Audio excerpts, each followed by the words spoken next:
Pai, nós sabemos que a Tua palavra é bendita, é abençoada eternamente.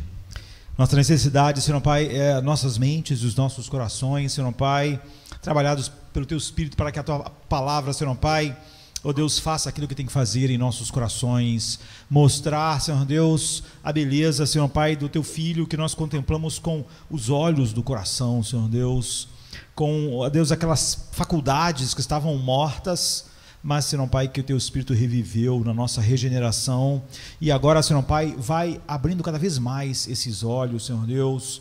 Não existe mais beleza em Teu Filho, Senhor Pai, não existe uma beleza crescente nele, mas os olhos do nosso coração podem ser abertos para entrar mais luz da beleza dele, e é o que nós queremos nesta noite, Deus, porque essa é a única maneira, Senhor Pai, das nossas vidas terem estabilidade, deleite, gozo, ousadia, e vivermos para a Tua glória, Senhor Pai, experimentando o antegozo, Senhor Pai, um penhor de todas as coisas, Senhor Pai, toda a nossa herança que está nos esperando, ó Deus, e vivermos dela já agora, ó Deus, com um anseio de logo, Senhor Pai, tomar posse de tudo aquilo que nós temos, ó Deus, em Teu Filho, a sua beleza. Então fale conosco nesta noite, em nome de Jesus, amém, amém. Nós começamos hoje com um salmo maravilhoso, não? Salmo 148, o livro de Salmos é o livro que deve estar sempre conosco, cada oração, conduzindo as nossas orações. E eu queria ler o Salmo 135, né, perto do outro. Eu nem sei qual é mais maravilhoso, não é? Se o 148, como nós lemos no início, ou este Salmo aqui. A Bíblia diz assim, no Salmo 135, louvai ao Senhor, louvai o nome do Senhor, louvai-o, servos do Senhor. Todos esses senhores aqui no primeiro verso é em maiúsculo, né? Yahvé, o eu sou. Louvai ao Senhor, louvai o nome do Senhor, louvai-o, servos do Senhor. Vós que assistis na casa do Senhor, nos átrios da casa do nosso Deus. Louvai ao Senhor, porque o Senhor é bom. Cantai louvores ao seu nome, porque é agradável. Porque o Senhor escolheu para si a Jacó e a Israel para seu próprio tesouro. Porque eu conheço que o Senhor é grande e que o nosso Senhor está acima de todos os deuses. E eu queria sublinhar esse verso 6, tudo o que o Senhor quis, tudo que lhe agrada, tudo que lhe dá prazer, Ele fez nos céus e na terra, nos mares e em todos os abismos. Ele faz subir os vapores das extremidades da terra, faz os relâmpagos para a chuva, tira os ventos dos seus tesouros. O que feriu os primogênitos do Egito, desde os homens até os animais. O que enviou sinais e prodígios no meio de ti, ó Egito, contra Faraó e contra os seus servos. O que feriu muitas nações e matou poderosos reis. A Sion, rei dos amorreus, e a Og, rei de Bazã, e a todos os reinos de Canaã. E deu a sua terra em herança a Israel, seu povo. O teu nome, ó Senhor, dura perpetuamente, e a tua memória, ó Senhor, de geração em geração. Pois o Senhor julgará o seu povo e se arrependerá com respeito aos seus servos. Os ídolos dos gentios são prata e ouro, obra das mãos dos homens. Têm boca, mas não falam. Têm olhos e não veem. Têm ouvidos, mas não ouvem. Não há respiro algum nas suas bocas. Semelhantes a eles se tornem os que os fazem, e todos os que confiam neles. Casa de Israel, bendizei ao Senhor. Casa de Arão, bendizei ao Senhor. Casa de Levi, bendizei ao Senhor. Vós, os que temeis ao Senhor, louvai ao Senhor. Bendito seja o Senhor desde Sião, que habita em Jerusalém. Louvai ao Senhor. Você vê um chamado à adoração, à contemplação de Deus. Esse é o nosso chamado diário. Talvez hoje você tenha feito coisas que você não queria fazer, não é? Você muitas das vezes tem que fazer coisas que aquilo não estava dentro daquilo que você faria se você pudesse fazer diferente, mas isso nunca acontece com Deus. E muitas das maravilhas que esse salmo exalta em Deus é essa: Deus faz tudo o que lhe agrada, nos céus, na terra e no inferno. Deus sempre faz tudo o que lhe agrada. nós precisamos contemplar um Deus assim, e certamente ao olharmos para a beleza de Deus dessa forma, nós somos transformados por ela, de todo o coração. Sempre que eu estou escrevendo, falando, pregando, fazendo um vídeo, o anseio do meu coração, como você vê que é o anseio do salmista aqui, é que todo o povo de Deus seja capaz de dizer essas mesmas coisas.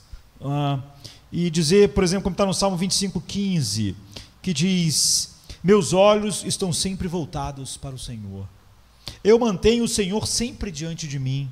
Meu coração diz a ti, Senhor, tua face, Senhor, eu busco. Não esconda de mim o teu rosto.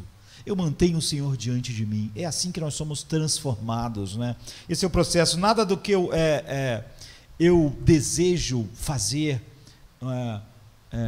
como filho de Deus, na igreja, em qualquer lugar, obtém qualquer ajuda do humanismo secular, porque o humanismo secular nunca vai levar um homem a dizer isso: eu mantenho o Senhor diante de mim, eu quero olhar para o Senhor, eu quero contemplar o Senhor. Então não há nada que possa fazer bem à alma, não é, fora dessa realidade. E eu anseio que cada um de nós busque a Deus com um sincero anseio que Moisés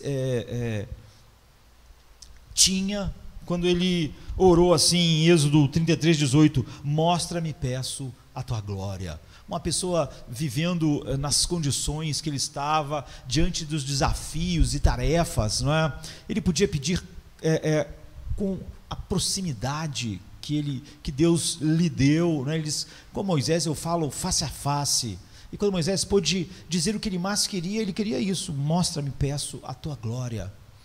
E depois de sair desse encontro para um mundo sombrio que é o nosso, e cheio de desespero, que a gente saia cada manhã com o rosto brilhando, como Moisés saía depois de contemplar Deus. Ele podia ir para o deserto. O deserto estava cercado de morte, medo, desespero.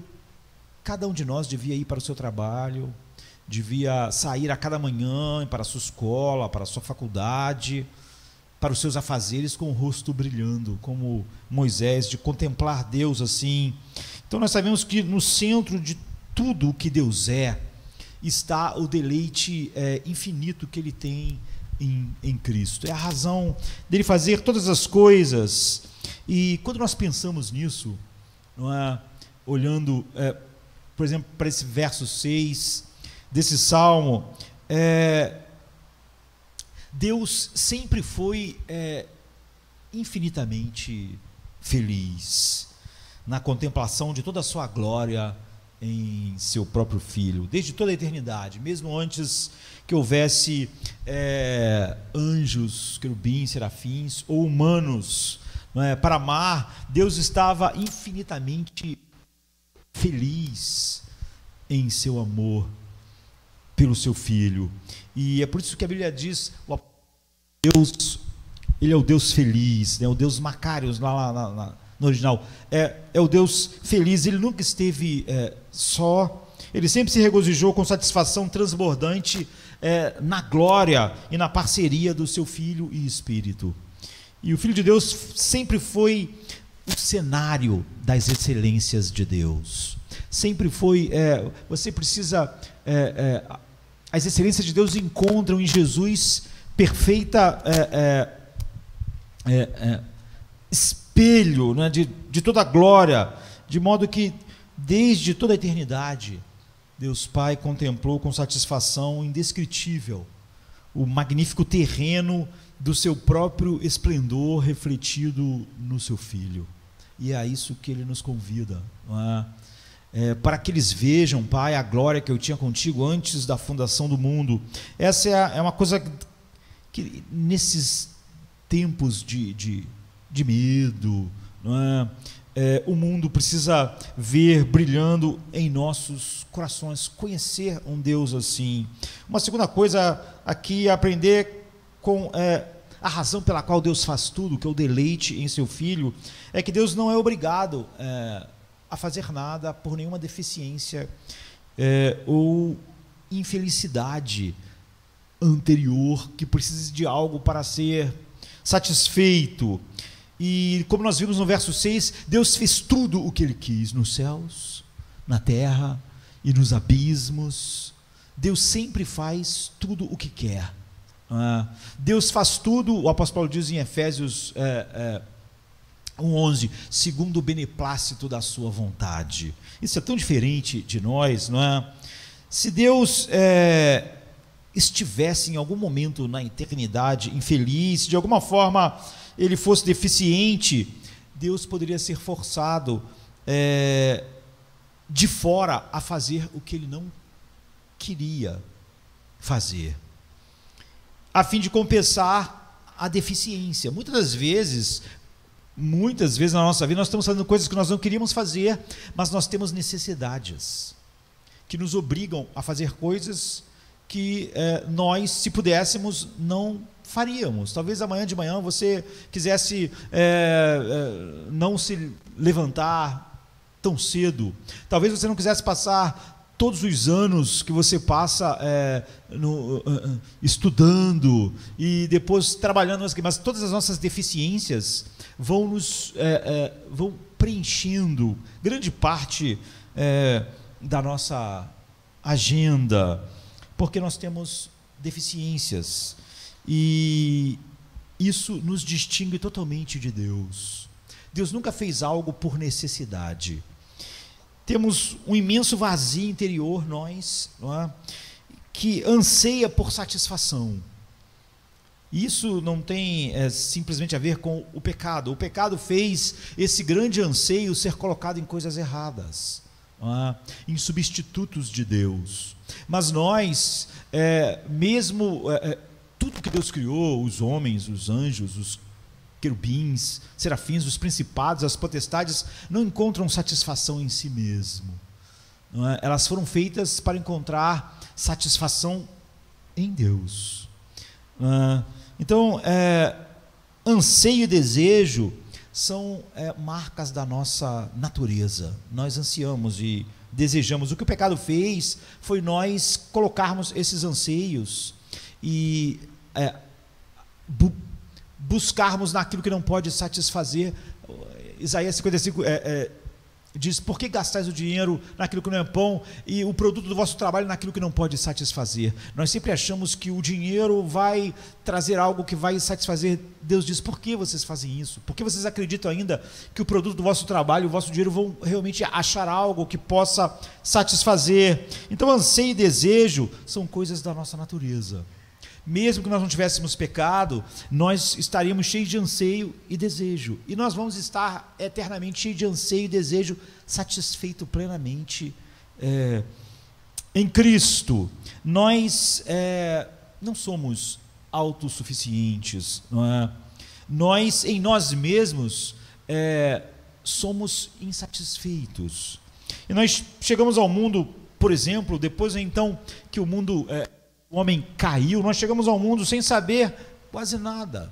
Nós somos um feixe de necessidades, de coisas externas a nós mesmos. Nós chegamos no mundo sem saber praticamente nada e temos que passar anos e anos indo às aulas e aprendendo coisas a fim de preencher um pouco desse vazio. A gente nasceu com a mente vazia de conhecimento e nós nascemos cheios de ignorância, e nós temos que gastar anos e anos suprindo, né, as nossas mentes por causa disso, e precisamos de pais e professores nos dizendo o que fazer, muitas das vezes coisas que nós não gostamos, porque precisamos fazer aquilo sem gostar, porque precisamos superar alguma fraqueza em nós, precisamos fazer exercício porque há fraquezas em nós, em nossos corpos, precisamos sempre estar superando fraquezas em nós, em nossa mente,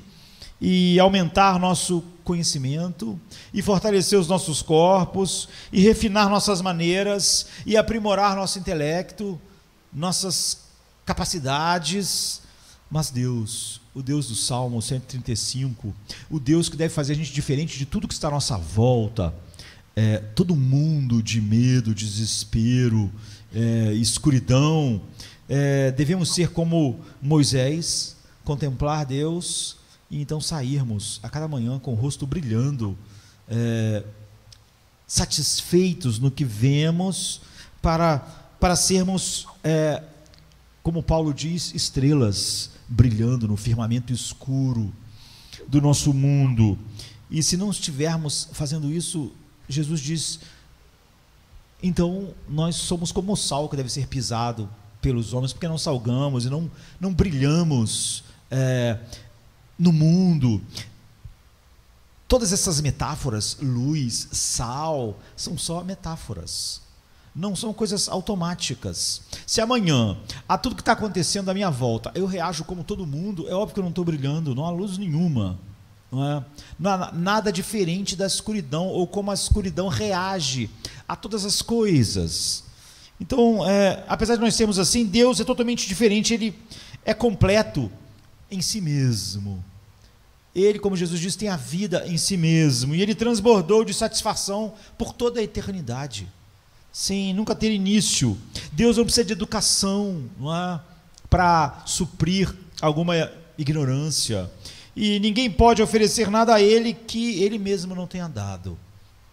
De tal maneira que Paulo diz em Romanos 11, 34 e 36, pois quem conheceu a mente do Senhor?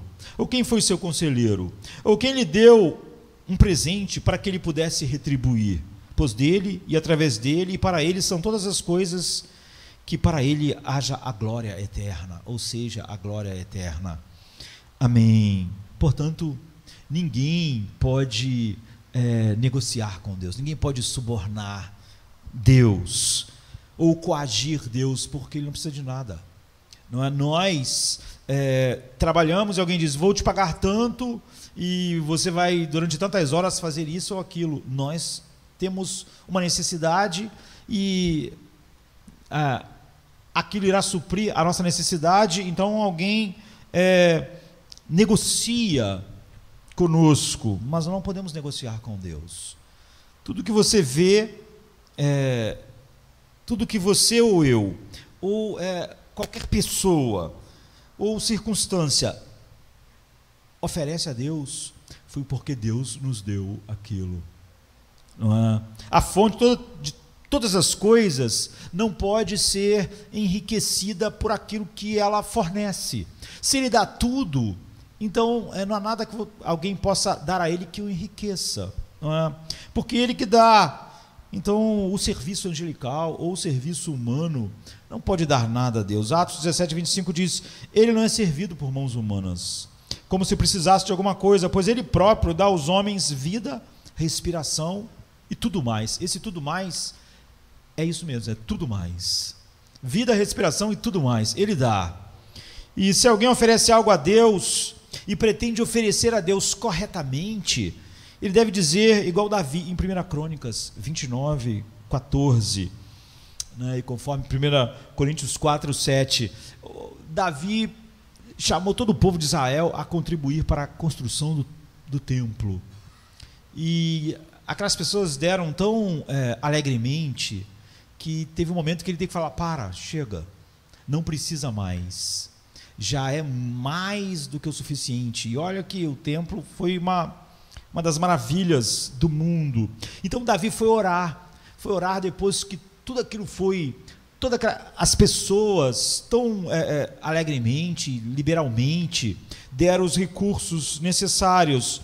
E ele orando a Deus diz assim, quem sou eu e qual é o meu povo, para que possamos oferecer e te dar voluntariamente?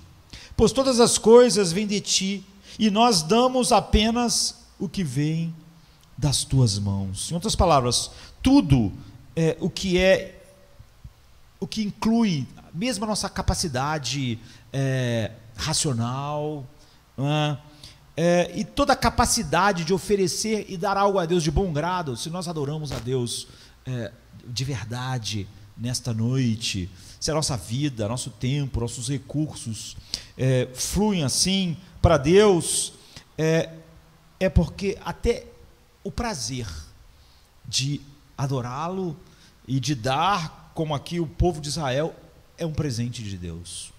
Não é um presente do Deus transbordante, todo suficiente e infinitamente satisfeito.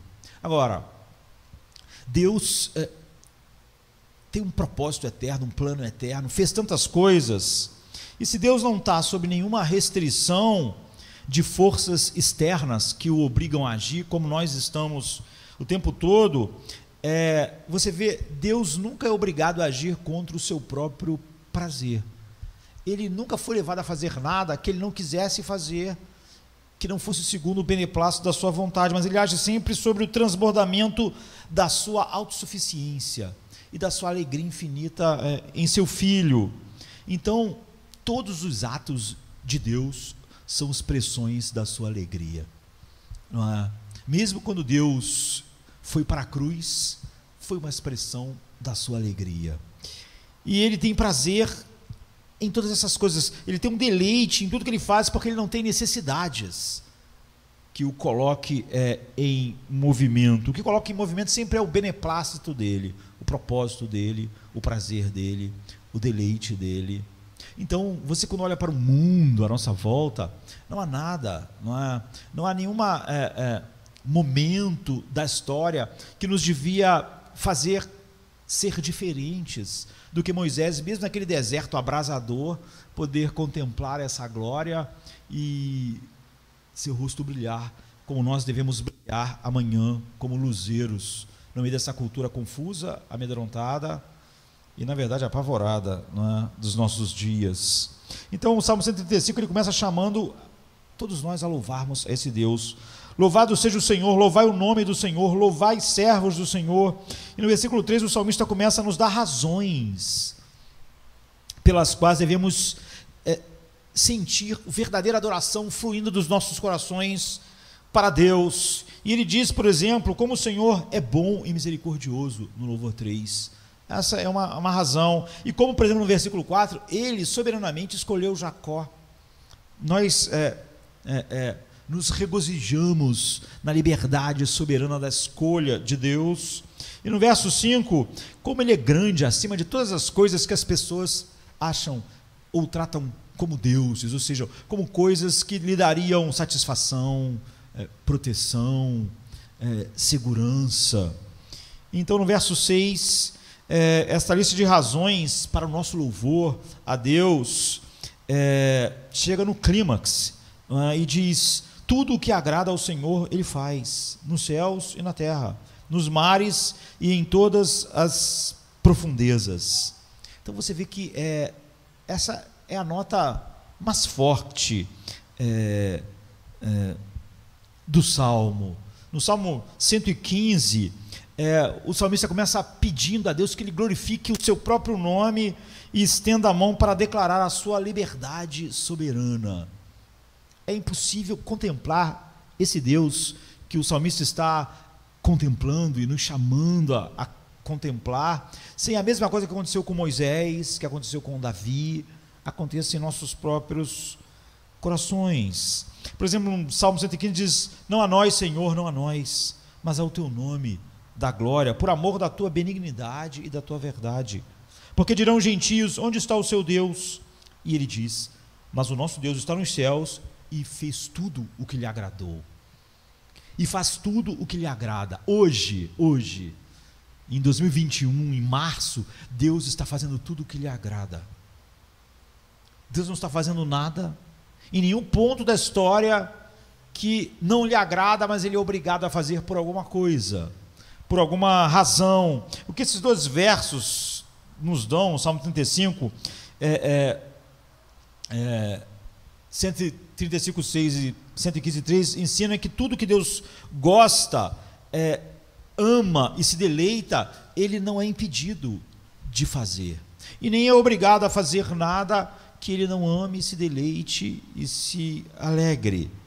Então, Deus sempre faz o que Ele quer, e o que Ele quer sempre está de acordo com o seu prazer infinito. Ele não pode ser impedido de fazer o que Ele mais gosta de fazer, Ele não pode ser forçado a fazer o que Ele não quer fazer por algo externo. E isso é verdade em todo o universo. Esse é o significado no céu, na terra, nos mares e em todas as profundezas. Quer dizer, no universo inteiro. E outra testemunha dessa verdade é o profeta Isaías. Ele fala assim em Isaías 46, de 9 e 10, eu sou Deus. Agora é o próprio Deus que está falando, não é como o salmista está falando. Eu sou Deus e não há outro. Eu sou Deus e não há ninguém como eu, declarando o fim desde o início e desde os tempos antigos as coisas que ainda não foram feitas, dizendo, minha vontade permanecerá e eu vou realizar todo o meu prazer, tudo o que eu quero, tudo que me dá prazer. Então a palavra traduzida aqui como prazer é fetes, a forma substantiva do verbo ele se agrada, que a gente viu no Salmo 135, verso 6 e 115, 3. É a palavra usada no Salmo 1, 2, que diz assim, o deleite dele está na lei do Senhor. Quer dizer, o nosso prazer no homem regenerado está na lei do Senhor. É assim, Deus só faz o que é o seu deleite. E no Salmo 16, 3, é assim, eles são os nobres em quem está todo o meu prazer. Isaías 62, 4, nunca mais te chamarão desamparada, nem a tua terra se denominará jamais assolada, mas chamar-te-ão o meu prazer está nela, e a tua terra acasada, porque o Senhor se agrada de ti, tem prazer em ti, e a tua terra se casará. Então a alegria do salmista deve estar em algo que deve ter sido a nossa alegria hoje e feito nós brilharmos hoje no meio da nossa cultura e geração, e nesse momento específico da história. Não há nada que está acontecendo exatamente nesse momento que não seja exatamente aquilo que Deus desejou que nós vivêssemos para mostrar nesse contexto a sua glória. Então o ponto da alegria maior do salmista é que Deus sempre age em liberdade soberana. É estranho, porque quando nós falamos sobre a liberdade soberana de Deus, a escolha soberana de Deus, muitos cristãos da nossa geração, mais capturados pelo humanismo do que pela palavra de Deus, têm um monte de problemas com isso. A liberdade soberana de Deus. Mas na Bíblia isso sempre é um motivo da adoração, e aqui é o ponto alto. Os atos de Deus nunca surgem da necessidade de compensar deficiências. Os nossos sim. Daqui a pouco nós vamos chegar em casa e vamos ter que comer alguma coisa, porque nossos corpos precisam. Talvez você não quisesse fazer nada para comer, talvez você não quisesse gastar o dinheiro que você vai gastar para comprar o que você vai comer, mas você precisa, você necessita desse algo fora de você chamado comida para te sustentar. Mas os atos de Deus nunca surgem da necessidade de compensar deficiências. Então ele sempre age como uma expressão da abundância que está nele. E o que está nele? Um deleite infinito em Cristo. E tudo que ele faz expressa essa satisfação. Esse é o significado da liberdade infinita de Deus. Ele fez tudo que lhe agradou, da criação ao Calvário, à eternidade. E isso é que a Bíblia chama de liberdade soberana de Deus, porque essa é a nota registrada, por exemplo, nesses textos que nós vimos, e em toda a Bíblia. Deus de fato realiza sempre aquilo que está de acordo com o seu beneplácito, o seu prazer, o seu deleite. Ele é livre, porque ele não possui deficiência que tornem ele dependente de alguma coisa. Como nós temos milhares de deficiências, nós dependemos de um monte de coisas. Eu estou usando óculos, nós temos luz artificial, porque cada uma dessas coisas externas estão compensando deficiências. O que é os meus olhos sem a luz? Nada, seria inútil. Então os olhos estão em mim, mas sem a luz fora de mim, eles não vão funcionar. O que é o meu corpo sem o ar que está vindo de fora para suprir os meus pulmões? Como eu vou viver sem o alimento que vem de fora? Poderia viver sem o sol, no qual nossa terra está presa, sem a sua energia, enfim.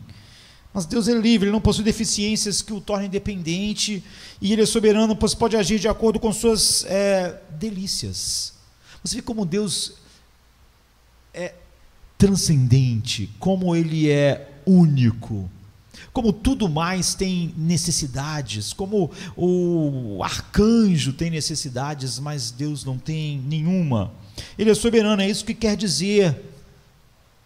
Pessoas que conhecem um Deus assim podem brilhar como luzeiros em qualquer situação, em qualquer lugar, como Moisés naquele deserto, aparentemente sem recursos. Ele tinha esse Deus e isso era o suficiente. Ele é soberano, pois ele pode agir de acordo com o seu prazer, e tudo que ele faz porque ele agrada.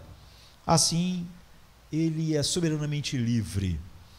E o que Deus Pai contempla ao contemplar a sua própria perfeição infinita e atributos infinitos em seu Filho é infinitamente satisfatório, não é? Sua sabedoria, a sabedoria que ele contempla, o amor, o poder, e assim a felicidade de Deus flui das suas perfeições múltiplas, manifestadas perfeitamente, contempladas em seu Filho. Por exemplo, nós podemos pensar em qualquer das suas perfeições, o seu poder infinito, não é? Através de Cristo, todas as coisas foram criadas. Cristo criou todas as coisas. Ele é o alfa e ômega de tudo.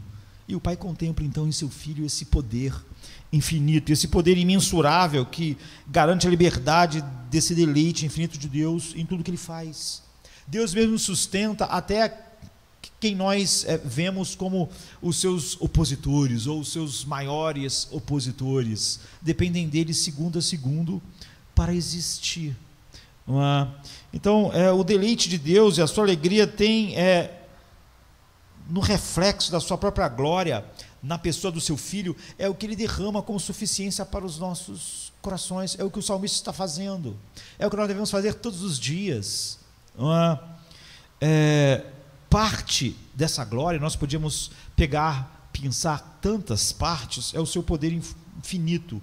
E como Deus usa o seu poder infinito? É sempre abrindo caminho para o transbordamento da sua alegria infinita em seu Filho. Então o poder dele infinito cria o universo inteiro simplesmente para mostrar a beleza do seu Filho, e ele diz: eu anuncio o fim desde o início, porque tudo que ele fez tem esse propósito. É o poder dele que remove quaisquer obstáculos à realização do seu propósito. Assim, a declaração de que Deus fez tudo que lhe agrada é uma declaração, no versículo 6, né? Ele fez tudo que lhe agrada no céu, na terra, no abismo. É a declaração do seu poder infinito. E você vê, então, quando a gente fala sobre a liberdade soberana de Deus, é porque todos os seus atributos se expressam perfeitamente, sem nada fora de Deus que possa de alguma maneira impedir isso. É a contemplação desse Deus que faz de nós participantes da glória do Filho que foi dada a nós, e faz nós brilharmos agora no nosso mundo. A questão é se nós temos gastado tempo contemplando esse Deus. É isso que nós queremos dizer com soberania, o poder de Deus sempre abrindo caminho para as suas perfeições se expressarem de acordo com o seu beneplácito, com o seu prazer, com a sua alegria. E C.S. Lewis, ele dá uma imagem da liberdade soberana de Deus na criação, e mostra assim dá uma imagem boa, uma foto, né, boa disso. C.S. Lewis diz assim: ser soberano do universo não é um grande problema para Deus. Devemos manter sempre diante dos nossos olhos aquela visão de Lady Julian, que na verdade é Julian de Norwich. É a primeira mulher a ter uma obra escrita, uma obra de literatura assim, né, que a gente conhece, não é? e é uma obra sobre o amor de Deus. Então ele está dizendo assim: devemos manter sempre diante dos nossos olhos aquela visão de Lady Julian, no qual Deus carregava em sua mão um pequeno objeto, como uma noz. E essa noz era tudo que existe, era o universo. E ele continua: Deus, que não precisa de nada, ama a existência de criaturas totalmente supérfluas para poder amá-las e aperfeiçoá-las ou mostrar a sua glória. Não é? Ou seja, todo o universo, essa é uma imagem como uma noz em seu bolso. Não há nenhuma necessidade de nada que há no universo para Deus. Então, Deus está nessa classe única. É esse Deus que nós conhecemos. A Bíblia diz que, se nós vemos esse Deus, todas as outras coisas não são mais objeto de temor para nós. Se Deus faz tudo o que lhe agrada e nada na história pode estar em desacordo com o seu propósito, então não há nada de fato e finalmente assustador para os filhos de Deus. Então, o apóstolo Paulo, em 1 Timóteo 6, 15, 16, ele diz: o bendito e único soberano, o Rei dos reis e o Senhor dos senhores, só ele tendo a imortalidade. Você vê, ele usa aqui bendito, é feliz, não é? É bem-aventurado. A gente traduz assim de várias formas. Ele está dizendo: o único Deus soberano, feliz. Então observe que quando ele está chamando Deus de bendito ou de feliz, nos mostra para onde nossos corações são levados quando contemplamos esse Deus, e como nós começamos a olhar para todas as coisas, para toda a história, de uma maneira diferente. O poder único de Deus sobre todos os outros poderes é enfatizado pelo apóstolo Paulo. Primeiro, ele é chamado de único soberano. Não é apenas o soberano, mas o único. Não é? A Bíblia diz: o poder pertence a Deus. Não é que ele é o mais poderoso, é que todo o poder pertence a ele. O poder do sol, o poder de uma explosão da supernova, o poder de um governante, o poder da vida que está em cada um de nós. Todo o poder pertence a Deus. Nada tem poder de fato. Não é? Todas as coisas que você pode achar poderosas e assustadoras, o oceano, o sol, não é? Na verdade, é só um reflexo do poder de Deus. Todo o poder pertence a Deus. Em outras palavras, ele não tem concorrentes para o seu poder. Ele é o único poderoso. Então Paulo diz que esse Deus feliz é o Rei dos reis. Novamente, o ponto é que ele todas as autoridades do mundo não podem fazer nada que finalmente contrarie o propósito de Deus, mesmo quando parece fazer, como Pilatos, como Herodes, ou como Nero. Então Paulo diz que ele é o Senhor dos senhores. Se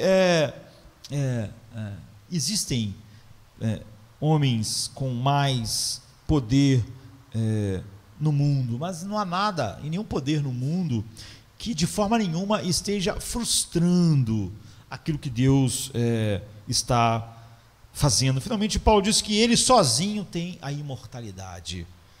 Então Deus está nessa classe, sozinho. É isso que o autor do Salmo está chamando a gente para contemplar, e é isso que nós devemos contemplar todos os dias. Não é?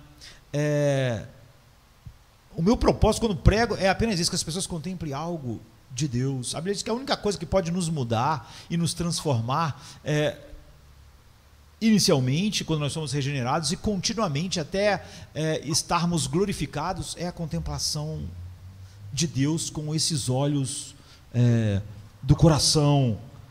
Então Deus está nessa classe sozinho. Todos os outros seres dependem do seu poder criativo para a existência e para a vida, como Paulo diz em Atos 17, 25, e Deus não depende de ninguém. Como o C.S. Lewis disse, ele criou um universo inteiro supérfluo para ele, ou seja, ele não tem nenhuma necessidade nesse universo. Tudo isso ensina que o prazer de Deus, o deleite de Deus, a felicidade de Deus está enraizado em seu poder e autoridade únicos no universo.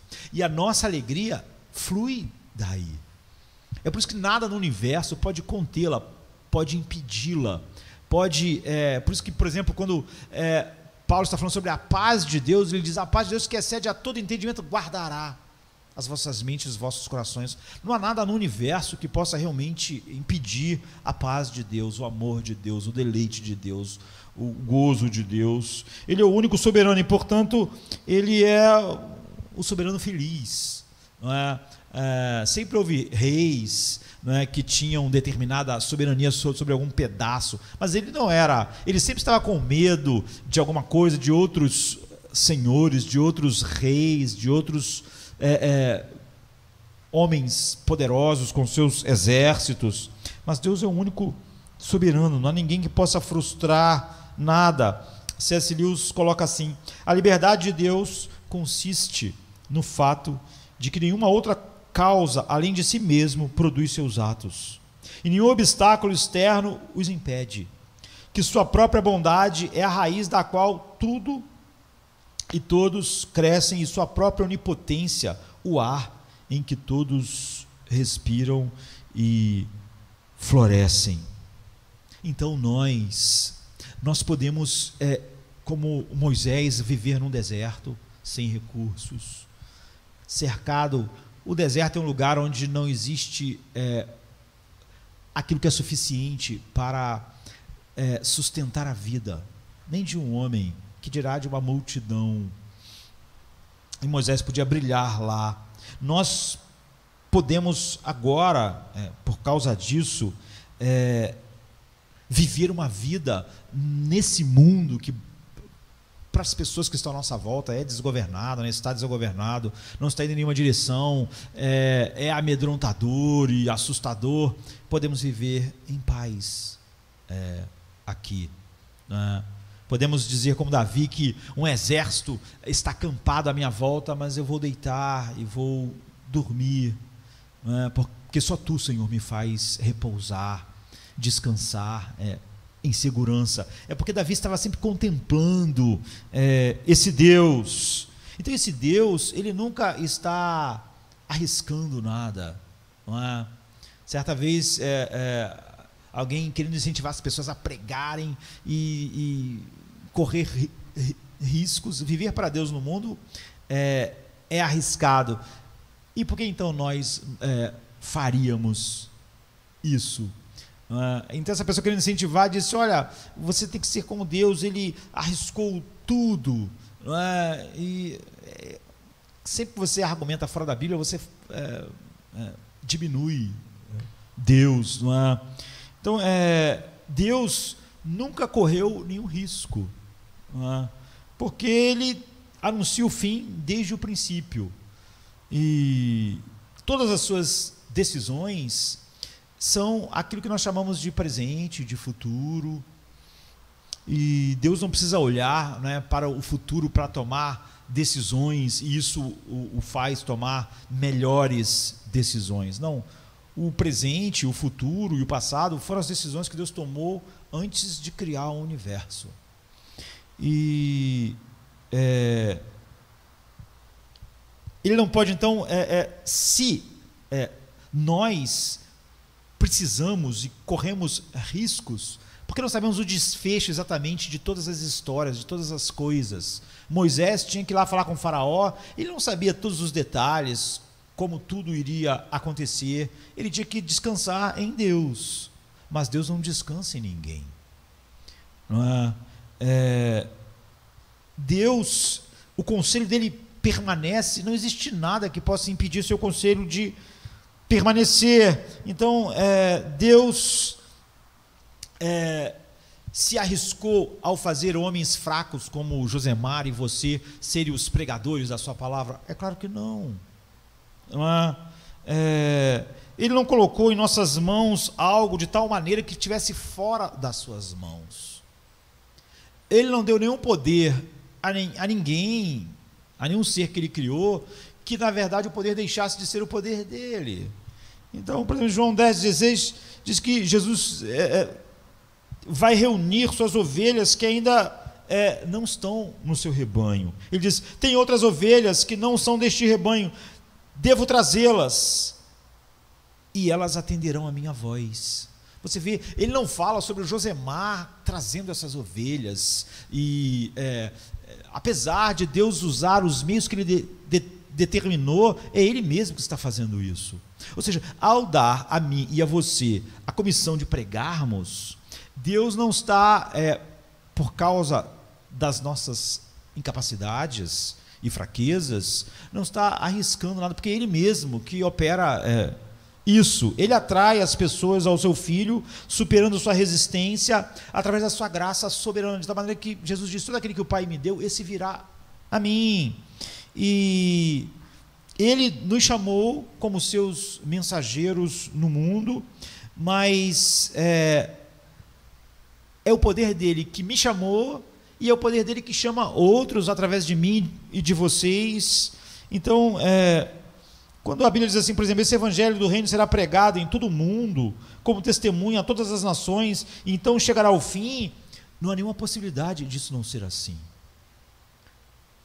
Nós podemos sempre descansar naquilo que Deus está fazendo, porque aquilo que Deus está fazendo finalmente não depende de nenhum homem, de nenhum ser, nem aqueles que Ele está usando positivamente, como nós, que fomos chamados para proclamar as virtudes daquele que nos chamou das trevas para a sua maravilhosa luz, e nem daqueles que se opõem.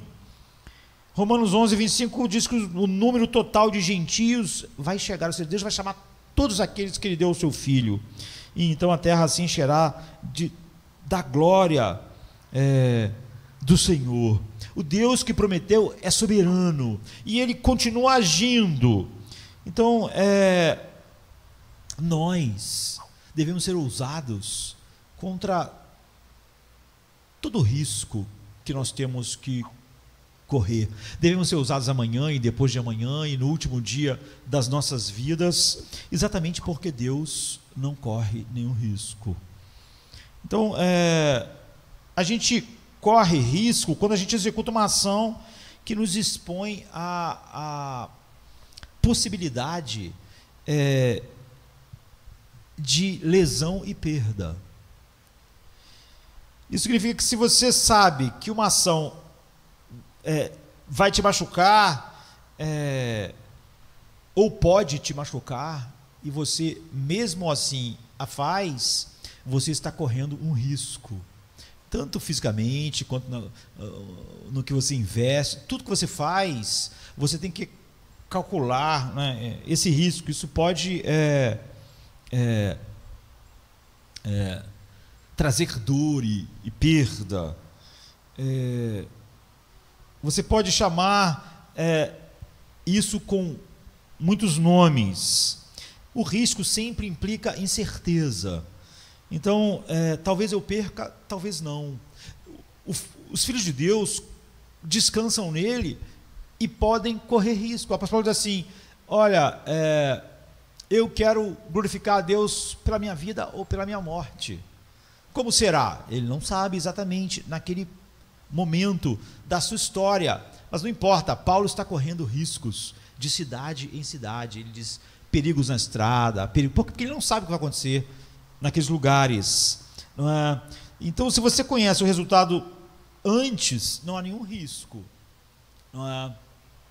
Então, quem aposta em qualquer jogo, ele está correndo risco, não é? Ele aposta numa probabilidade, mas ele não tem certeza quanto vai ser o jogo, que cavalo vai ganhar. Ele está se arriscando. Agora, se você soubesse antes tudo, não há riscos, não é?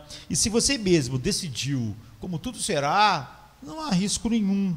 Então, Deus nunca está agindo sob incerteza.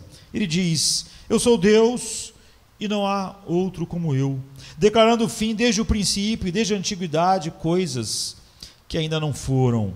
Então, ele decretou desde a eternidade todas as coisas. Em Isaías 42:9 ele diz: eis que as coisas anteriores aconteceram, e agora coisas novas eu declaro antes que surjam. eu lhes falo. Então, tudo que está acontecendo à nossa volta faz parte do plano de Deus. E nossa história, nesse momento, nós estamos exatamente no lugar certo, no momento certo, em que o plano de Deus nos colocou. Então, Deus, ao mandar seu Filho, ao morrer numa cruz, nunca, em momento algum, envolveu qualquer risco naquilo que ele estava fazendo. E é só por isso que amanhã nós podemos viver uma vida de paz, porque nós corremos riscos, há incertezas em nossas vidas. E por que essa incerteza deixa toda a nossa sociedade com medo, ansiosa? Não é? Exatamente porque não há em seus corações a contemplação de um Deus que não corre riscos. É o Deus que não corre risco que dá a você a paz para todas as situações. Não porque você saiba o que vai acontecer, mas porque você sabe que o Deus que decretou todas as coisas não tem nenhuma probabilidade de ser derrotado por qualquer circunstância ou coisa fora dele. Então a palavra da promessa de Deus que se cumpriu na vida, por exemplo, na morte e ressurreição de Jesus Cristo, não teve nada de incerto. Não é? Atos 2, 23, que Jesus foi entregue para ser crucificado, não como uma aposta, não é? De acordo com um plano definido e presciência de Deus. Então você vê, não há nada em toda a história, naquilo que é mais importante de tudo que aconteceu nesse mundo, no caminhar do Filho de Deus nesse mundo em direção à cruz, que estivesse realmente dependente de qualquer coisa fora do plano de Deus. Então esse Deus que o salmista está nos chamando a olhar para ele e louvá-lo de verdade, precisa ser contemplado pelos olhos do nosso coração, e é isso que faz a paz, o gozo, a alegria reinar em nós, porque nosso Deus não corre riscos. Então a minha vida, ela está exposta no mundo, não é? Como Paulo estava exposto aparentemente, não é? As ideias mesquinhas de Nero, a cultura que ele vivia, quando na verdade ele podia caminhar em paz por aquele cenário, como Moisés pôde caminhar em paz pelo deserto, como Davi pôde caminhar em paz com exércitos querendo a sua vida, e eles podiam fazer isso porque Deus não está correndo nenhum risco. Então nós podemos enfrentar toda a situação que nós chamaríamos de arriscada em paz. O salmista está dizendo que ele contempla esse Deus continuamente. Quando Paulo ora para que Deus abra os olhos do coração dos efésios, não é? Para que eles contemplem o amor de Cristo, que excede a todo entendimento, esse amor que flui eternamente do Pai para o Filho, do Filho para o Pai.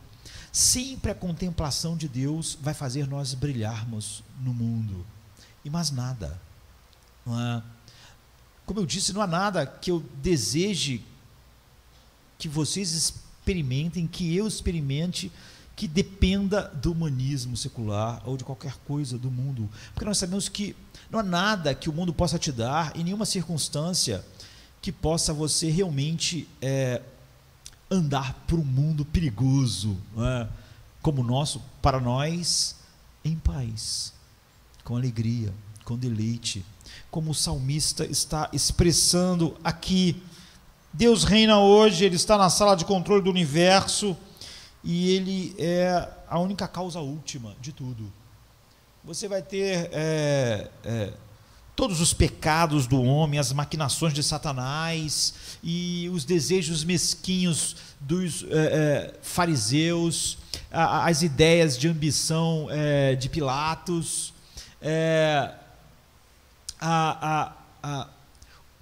o anseio, né, de poder de Herodes. Parece que todas aquelas coisas estão funcionando de uma maneira totalmente descontrolada, quando na verdade Deus está fazendo com que a história vá exatamente na direção que Ele determinou. Aquela sexta-feira, a razão pela qual Ele criou o mundo, e isso é verdade para o nosso mundo hoje. Guerras, fomes, terremotos, o mal que às vezes a gente sempre aparenta estar em ascensão na nossa cultura. A gente acha, como é bom a outras épocas, quem dera nós fôssemos como a época dos puritanos, mas eles eram chamados de puritanos porque a época deles não amava a Bíblia. A igreja da época deles não amava a palavra de Deus, e porque eles amavam, eles foram chamados de puritanos. Aquela época não era uma época boa, não é? Os filhos de Deus sempre tiveram que viver como Moisés no deserto, como Davi, cercado de inimigos, como Paulo. O fato deles brilharem, terem alegria e deleite, não é porque a paisagem que eles contemplavam era diferente, menos assustadora, menos perigosa, é porque realmente os olhos deles estavam contemplando, os olhos do coração deles, não é? Com tantos séculos de diferença entre eles, Moisés, Davi, Paulo, Isaías, estavam contemplando a mesma coisa. Esse Deus fora do tempo era contemplado por esses homens que estão no tempo, o mesmo Deus, a mesma beleza, a mesma glória. E todas as ações de Deus são justas e amorosas. E nós ficamos cada vez mais conscientes de tudo que Ele é e tem feito em seu Filho, porque Ele foi do seu prazer, como tudo que Ele faz, revelar seu Filho a nós, e revelar seu Filho em nós. É assim que nós devemos enfrentar amanhã, e depois de amanhã, e depois de amanhã, e o nosso último dia no mundo, e é assim que nós brilhamos. A metáfora de nós sermos uma luz no mundo, ela não é automática, nós não somos uma lâmpada de verdade, não é? Amanhã a gente não vai sair brilhando como se fôssemos uma lâmpada. O que vai brilhar é como nós reagimos à vida, tão diferente de todas as pessoas que não contemplam esse Deus, como o salmista está contemplando. Essa é a luz, é a nossa reação à vida, ao mundo, aos governos, é a reação de Paulo a Nero, a cultura dele, a todas as coisas que faziam as outras pessoas agirem com medo, com as respostas normais, humanas, procurando em deuses satisfação, segurança, quer seja o dinheiro, quer seja a beleza, enfim. Quando uma pessoa diz que está insegura, é óbvio que ela estava segura nas coisas erradas.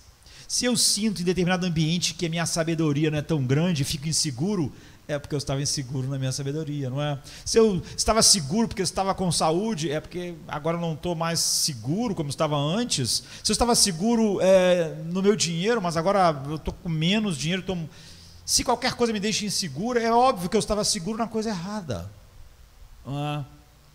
Eu estava me gloriando exatamente onde Deus disse: não se glorie o sábio na sua sabedoria, nem o que tem dinheiro em seu dinheiro, nem, enfim, glorie-se em me conhecer. Não é? É isso que manifesta a diferença que é necessária em nossa cultura e que a nossa cultura não tem visto como devia ver. Porque a maneira com que nós reagimos às coisas que a nossa cultura está reagindo é um testemunho se nós estamos contemplando esse Deus ou não. Esse Deus autossuficiente que Davi está nos chamando a olhar. Nossa vida não é mais perigosa que a dele. Nosso mundo não é pior do que o que ele tinha que enfrentar. E nós não teríamos paz se nós não conhecêssemos um Deus que está fazendo tudo o que lhe agrada para chegar naquele ponto final, não é? Em que nós também ansiamos. E nós então permanecemos diante de Deus maravilhados. E quanto mais nós contemplamos Ele com olhos espirituais através da sua palavra, mais da sua exuberante alegria, né, e prazer em tudo que Ele faz, estará em nós. Essa infinita, exuberante sabedoria, obra livre, soberana de Deus, de mostrar o seu prazer infinito em seu Filho. Nosso Deus está no céu e Ele faz tudo o que lhe agrada. Então eu nunca estou numa situação em que as coisas não estão indo conforme o planejado. Então nós devemos nos humilhar sob a sua poderosa mão e nos regozijar com a permanência do conselho de Deus, do propósito de Deus, para mim, para você. O conselho de Deus determinou que 14 de janeiro de 1969, Josemar ia nascer no mundo, determinou quando eu seria chamado eficazmente e quando eu vou partir deste mundo. Nada estará fora disso. E um dia todas as famílias das nações da terra se prostrarão diante do Deus que nós podemos nos prostrar agora, pois o domínio pertence ao Senhor, e é o que o salmista diz, por todas as gerações. Então louvai ao Senhor, louvai o nome do Senhor, louvai os servos do Senhor, vós que assistis na casa do Senhor, nos átrios da casa do nosso Deus. Louvai ao Senhor, porque o Senhor é bom, cantai louvores ao seu nome, porque é agradável, porque o Senhor escolheu para si a Jacó e a Israel para o seu próprio tesouro, porque eu conheço que o Senhor é grande e que o nosso Senhor está acima de todos os deuses. E o verso 6, tudo o que o Senhor quis, Ele fez nos céus e na terra, nos mares e no abismo. Deus está no céu e faz tudo o que lhe agrada. Essa é a base eterna da nossa paz e da nossa alegria. Que a gente possa hoje gastar tempo olhando para esse Deus, e amanhã, quando tivermos que sair para o mundo veja brilhar em nós, como Moisés quando descia do monte, Davi quando viveu sua vida, e Paulo puderam ser realmente luz nesse mundo escuro de medo, desespero e ansiedade. Vamos ficar de pé, vamos orar. Venha, se cansado estás, e eu descanso darei.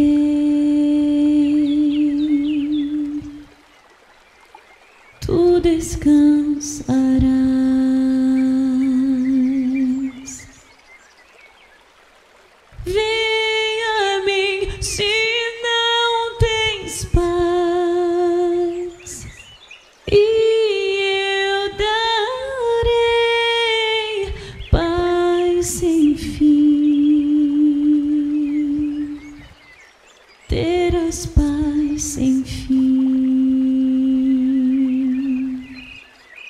O meu jugo é leve, o meu fardo graça dá. Tome tua cruz, te darei a paz.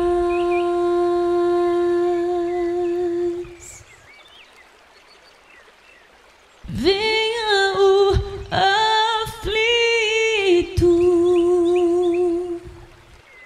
e lhe darei paz, minha paz darei.